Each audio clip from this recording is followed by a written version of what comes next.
कोटि बार नमोस्तु नमोस्तु नमोस्तु। शुल्लक जी महाराज के चरणों में इच्छामी इच्छामी इच्छामी। गुरुवर, हमारे श्रवण संस्कृत संस्थान द्वारा पूरे भारतवर्ष में बड़ी संख्या में शिविरों का आयोजन किया जाता है।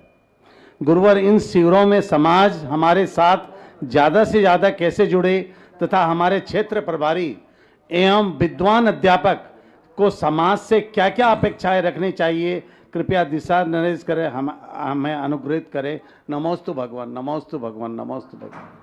पहला निर्देशन तो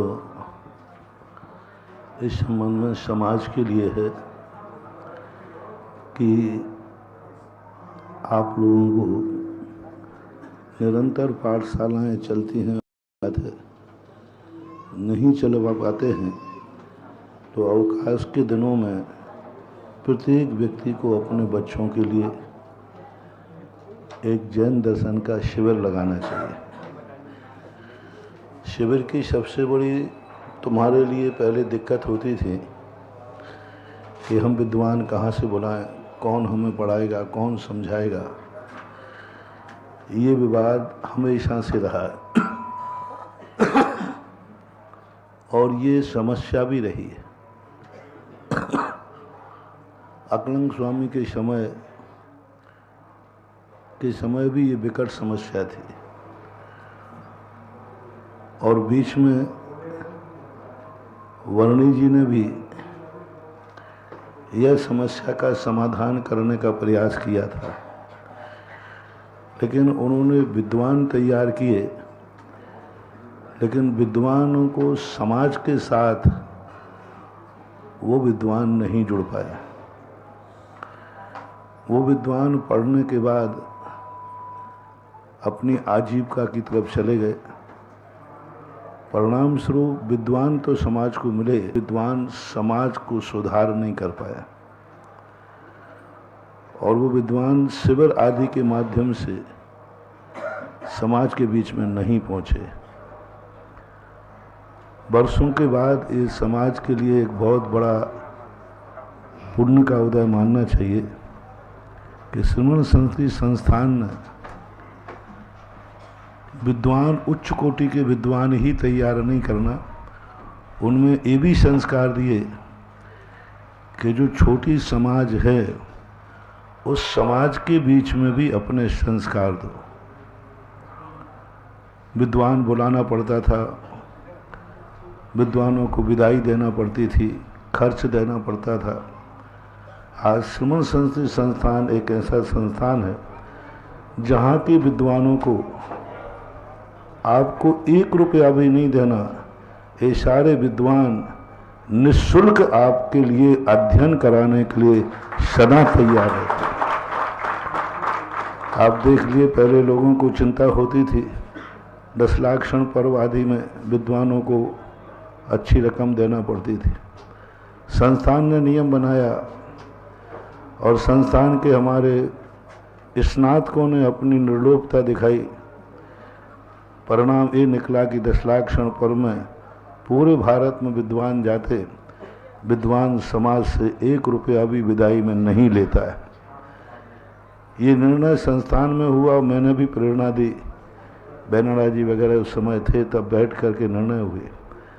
संस्कार शिविरों के अंतर भी सारी समाज से मेरा कहना है, आपको निःशुल्क विद्वान दिया जा रहा है।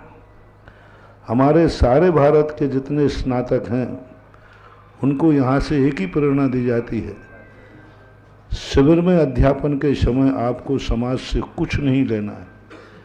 यदि वो देते भी हैं तो आपको स्पष्ट कहना है कि आप संस्थान के लिए दीजिए, मुझे देने की ज़रूरत नहीं है। संस्थान ने मुझे इतना दे दिया है कि मैं सारे जन्म जन्म का भी उसका उपकार नहीं भूल सकता। तो हमारे लिए समाज से मेरा कहना, आपको निःशुल्क विद्वान, कुछ भी नहीं देना। आपके पास हल्दी और चावल हो तो एक टीका जरूर लगा दिया करो, बस इतना तो मिल ही जाएगा। इससे ज़्यादा आपको कुछ भी देने की ज़रूरत नहीं है। अब इतनी सुविधा देने के बाद भी यदि आप शिविर न लगा सको तो ये आपका और आपके समाज का दुर्भाग्य मानना चाहिए। इससे ज़्यादा और क्या संस्थान सुविधा दे सकता है?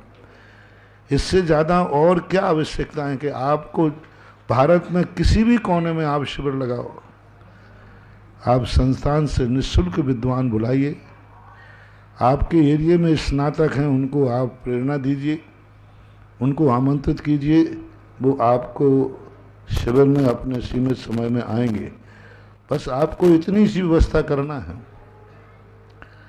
कि जो शिविरार्थी आवे उनको रहने की, और वो यदि अच्छे नंबर लाते हैं तो उनको पुरस्कार की। बस विद्वान को कोई पुरस्कार नहीं देना, विद्वान को संस्थान इतना बड़ा पुरस्कार देता है कि उस पुरस्कार के सामने कोई बड़ा पुरस्कार नहीं है। अभी मैं देने वाला हूँ इनको पुरस्कार। लेकिन वो बच्चे जो शिविर में हैं, जो हमारे हाथ का पुरस्कार नहीं ले पा रहे हैं, उन शिविरार्थियों के लिए मात्र आपको पुरस्कार देना है। बाकी आपका और कोई शिविर में कोई ऐसे बड़े खर्च आपको नहीं है। जब आपको विद्वान निःशुल्क मिल रहे हैं तो आपको तो घर घर में ये शिविर लगना चाहिए। दूसरा, स्नातकों के लिए मेरा कहना है, किसी भी चीज़ का अभ्यास यदि छूट जाएगा तो वह धीरे धीरे खत्म हो जाता है।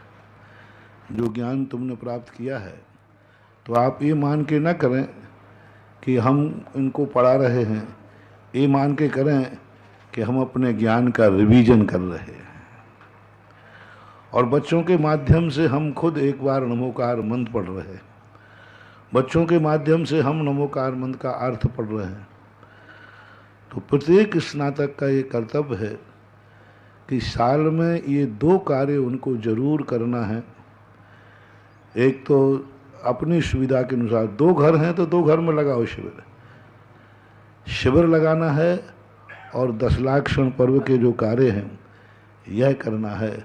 और शिविर का जो बैनर्जी जी तो लगाते ही थे, उनका तो बहुत बड़ा शौक था। संस्थान से जैसे फ्री होते थे फिर तुरंत कहीं ना कहीं शिविरों में चले जाते थे। वही संस्कार आप लोगों को लेना है कि जैसे ही संस्थान से फ्री हो आप कोई ना कोई शिविर लगाएं। और समाज को शिविर के लिए अभी इस साल 25 में रजत जयंती पर जो शिविरों का लाभ समाज को मिला है उससे हमारा भी उत्साह बढ़ा है। और इस बार का शिविर तो सारे स्नातकों के लिए मेरा टेक टू ऑर्डर है, क्योंकि इस बार के शिविर तो पूज्य गुरुदेव की विनयांजलि के रूप में लगाना है। तो भारत के हर नगर को मेरा निर्देश है, आदेश है, टेक टू ऑर्डर है कि जो भी पूज्य गुरुदेव आचार्य महाराज के ऊपर श्रद्धा रखता है उस सब के लिए अपने मंदिर में, अपने गांव में शिविर का आयोजन जरूर से जरूर करना है। आचार्य महाराज के प्रति अपनी श्रद्धा और विनयांजलि अर्पित करना है, क्योंकि उन्होंने जो हमें दिया है वह तो अवर्णीय है, अनिर्वचनीय है, कह नहीं सकते। तो उनके लिए अपन क्या दे सकते हैं, यही सबसे बड़ा प्रचार है, यही समाधान है।